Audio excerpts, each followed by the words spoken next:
Ankur, sowing seeds of hope.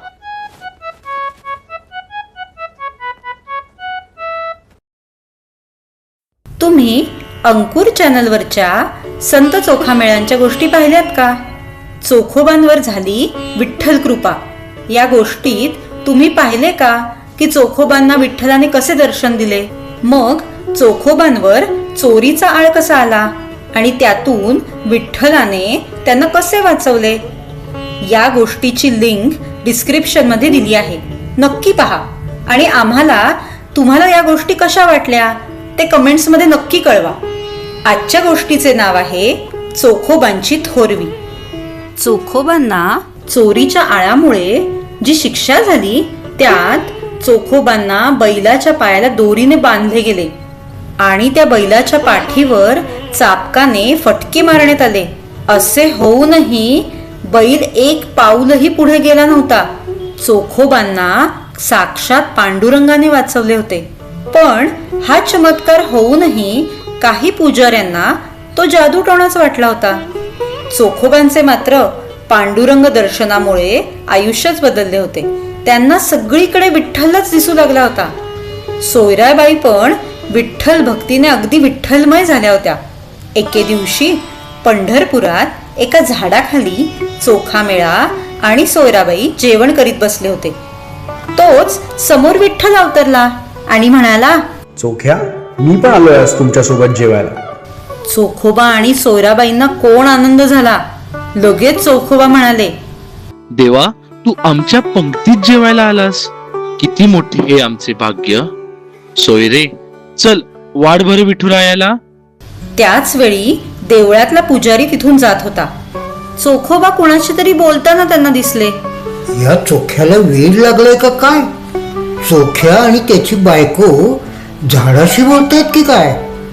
पाहूयाच काय करतायत हे. पुजाऱ्याला पांडुरंग दिसेलच कसा. सोयराबाई पांडुरंगाला जेवायला वाढू लागल्या. भाकरी आणि पिठलं वाढले.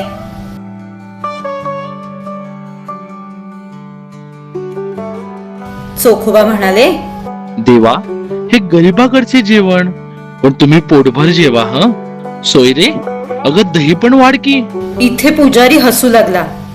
विठ्ठल म्हणे चोखा महाराजच्या पंक्तीला जेवायला वेळ लागलाय या चोख्याला. इथे सोयराबाई घाईघाईत विठ्ठलाला दही वाढू लागल्या.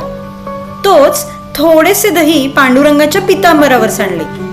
अगं अगं सोयरे, सांभाळून जरा थांबा. ह देवा, मी पुसून घेतो. मग चोखोबांनी विठ्ठलाचे पितांबर पुसून घेतले, तरी डाग राहिलाच.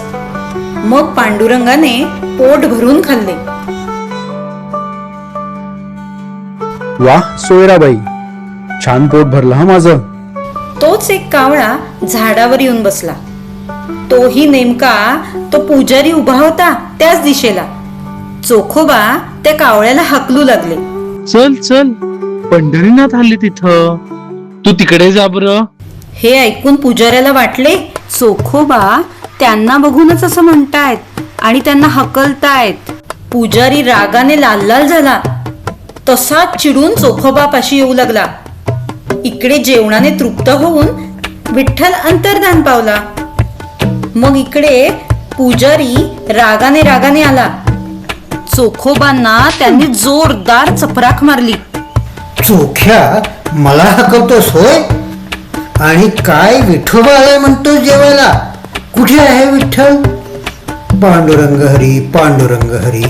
आता परत स्नान करून देवळात जावं लागेल. असे म्हणून तो पुजारी आंघोळ करून मंदिरात गेला. मंदिरात पाहतो तर काय, विठ्ठलाच्या गालावर कोणते तरी वळ उमटले होते. गाल सुजला होता आणि विठ्ठलाच्या डोळ्यातून पाणी येत होते. पितांबरावर दह्याचे डाग पण पडलेले दिसले. पुजाऱ्याला हे पाहून खूप आश्चर्य वाटले. मंदिरात दुसरा एक पुजारी पूजा करण्यासाठी आला होता. पांडुरंगाला असे पाहून तो म्हणाला, विठ्ठलाला कोणी दुखावले असेल? हे काय पाहतोय मी? गालावर कसले वळ उठलेत?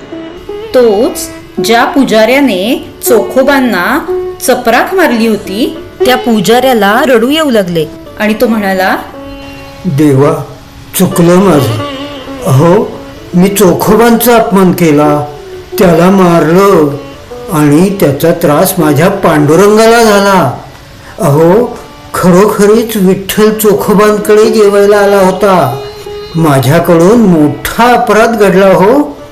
बुवा, तुम्ही तुकोबांची माफी मागा. त्यांना इथे घेऊन या बरं, तरच पांडुरंग क्षमा करेल तुम्हाला. मग तो पुजारी तडक चोखोबांकडे गेला.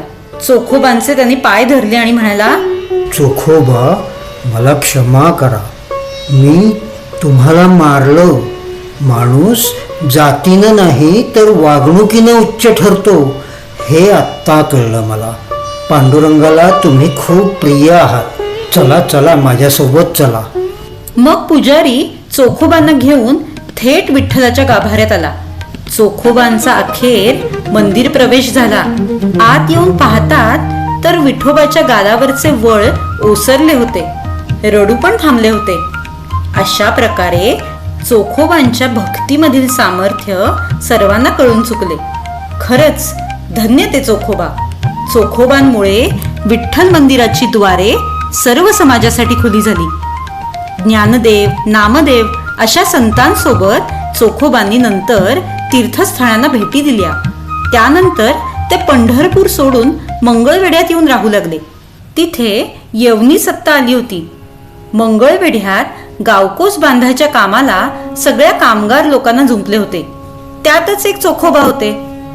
चोखोबांचे आता वय बरेच झाले होते. ते थकलेले होते. तरी पण डोक्यावरून दगड, विटा, माती वाहून नेण्याचे मोठे कठीण काम चोखोबा करत होते. एकीकडे विठ्ठल विठ्ठल असे नामस्मरण चालूच होते. भिंतीचे बांधकाम करायचे काम चालू असतानाच अचानक ती कच्ची भिंत जोरात खाली कोसळली. धाड असा आवाज आला. एकच किंकाळी फुटली. आरडाओरडा सुरू झाला. त्या कोसळलेल्या भिंतीखाली बरेच मजूर गाडले गेले. जोराच्या आघाताने त्या मजुरांचा मृत्यू झाला. आणि त्यातच एक होते आपले चोखोबा. खूप दिवस मातीचा ढिगारा उपसण्याचे काम सुरू होते. मजुरांची हाडे हाडे पसरली होती. ही बातमी नामदेवांना साक्षात पांडुरंगाने दृष्टांत देऊन कळवली. नामदेवा, चोखोबाचे कार्य संपले आहे आता. मंगळवेढ्यात चोखोबाचा अपघाती मृत्यू झाला आहे. त्याच्या हाडाहाडात माझे नाव रुजले आहे. नामदेवा, चोखोबाच्या अस्थी ओळखून पंढरपुरात आण आणि चंद्रभागेत विसर्जित कर. नामदेव जड अंतःकरणाने मंगळवेढ्यात गेले. ज्या ज्या हाडातून विठ्ठल विठ्ठल असे ऐकू आले त्या अस्थींना नामदेवांनी गोळा केले. वाजत गाजत पंढरपुरात आणले. काही अस्थी त्यांनी चंद्रभागेत विसर्जित केल्या आणि काही अस्थी विठ्ठल मंदिराच्या महाद्वारापाशी पुरल्या. तिथे त्यांनी त्यांची समाधी बांधली. असे हे होते संत चोखामेळा.